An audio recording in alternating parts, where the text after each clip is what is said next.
ಈ ಕಾರ್ಯಕ್ರಮಕ್ಕೆ ಆಗಮಿಸಿದಂತ ರಮೇಶ್ ಆರ್ ದುತ್ತರಗಿ ಸಂಸ್ಥಾಪಕರು, ಭಾರತೀಯ ಚುನಾವಣಾ ಆಯೋಗ ಸುಧಾರಣಾ ಹೋರಾಟ ಸಮಿತಿ ಕಲಬುರಗಿ ನೀಡುತ್ತಾ ಅವರಿಗೆ ಈ ಕಾರ್ಯಕ್ರಮಕ್ಕೆ ಆಧಾರದ ಸ್ವಾಗತವನ್ನು ಕೋರುತ್ತೇನೆ.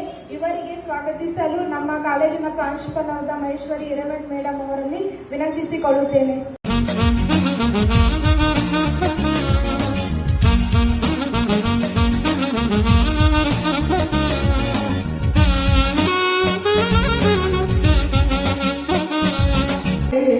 ಮತದಾರರ ಪಟ್ಟಿಯಲ್ಲಿ ನಮ್ಮ ಹೆಸರು ನೋಂದಾಯಿಸಬೇಕು.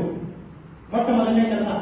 ಯಾಕೆ ನಾವು ನೀವು ಮಾತಾಡ್ತಾ ಇದ್ದೀವಿ ಅಂದ್ರೆ 2024 ಚುನಾವಣೆಯಲ್ಲಿ 5 ಲಕ್ಷದಲ್ಲಿ ಯಾವ ರೀತಿ ಜನರು ಬದುಕಬೇಕು, ನಮ್ಮ ಪಾತ್ರ ಯಾವ ರೀತಿ ಇದೆ ಅದರ ಬಗ್ಗೆ ವಿಸ್ತಾರವಾಗಿ ಹೇಳಿ ನಮ್ಮಲ್ಲಿ ಜಾಗೃತಿಯನ್ನು ಮೂಡಿಸಿ ಇದಕ್ಕೆ ನಾವೆಲ್ಲರೂ ಕೂಡ ಬದ್ಧರಾಗಿ ನಡಿಬೇಕಂತ ಸರ್ ಇದು ಒಂದು ಎಲ್ಲರೂ ನಾವು ಬದ್ಧರಾಗಿ ಸಮಿತಿ ಕಲಬುರಗಿ ಸಂಸ್ಥಾಪಕರು ಮತ್ತು ಅವರು ಅನೇಕ ಡಿಫ್ರೆಂಟ್ ಕೆಪಾಸಿಟಿನಲ್ಲಿ ಸರ್ವ್ ಮಾಡಿದ್ದಾರೆ. As academic council member, syndicate member ಅಂತ ಕಲಬುರಗಿ ವಿಶ್ವವಿದ್ಯಾಲಯದಲ್ಲಿ ಕೂಡ ನಿಮ್ಮಂತವ್ರೆಲ್ಲ ಹೊರಟು ಹೋಗ್ತೀವಿ 15-20 ವರ್ಷ ಆದ ನಂತರ.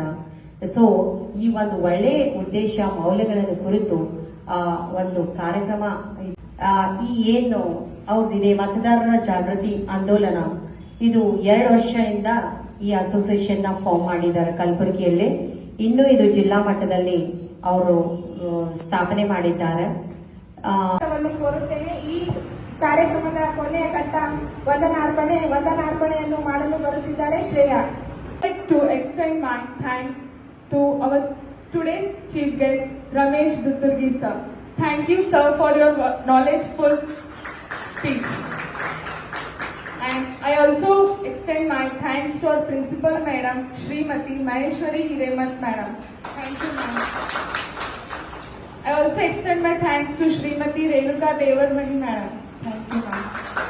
And lastly, I also extend my thanks to all teaching and non-teaching staff and students. Thank you one and all.